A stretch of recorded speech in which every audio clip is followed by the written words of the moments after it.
Hey, we're looking at names in the New Testament and how names provide evidence that this Bible is real and we can trust it and depend on it, because there is a study. People actually study documents of antiquity to see, do the names in this document match up to the time period that the document is claiming to come from, and do the names match the geographical area at that time? And you will be shocked to find out how those things don't always correlate, but with the Bible it does every time. No shocker there.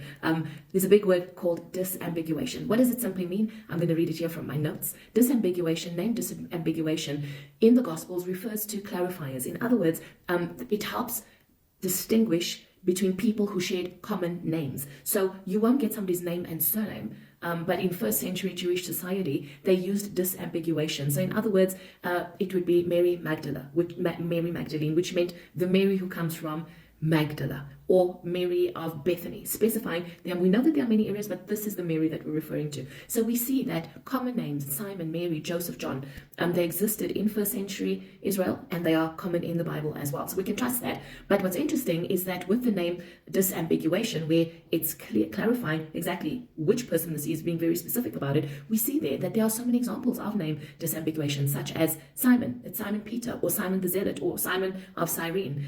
We see that it's not just Judas, but it's Judas Iscariot. So we understand there's, like I said, there's Mary Magdalene, Mary the mother of Jesus, or Mary of Bethany.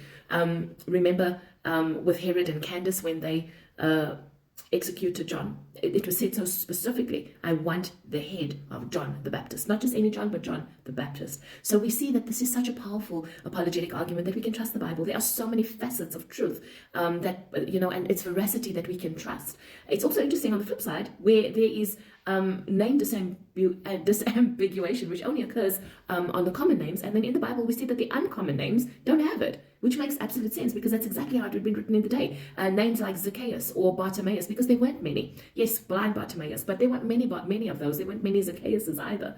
And so the Bible, doesn't always associate that with a type of person or place, but it's just so realistic. It's just so believable. This, in and of itself, is one of the clearest signs that the Gospels were grounded in eyewitness memory, not created hundreds of years later, written down by somebody who didn't live in the time period, but dependable word.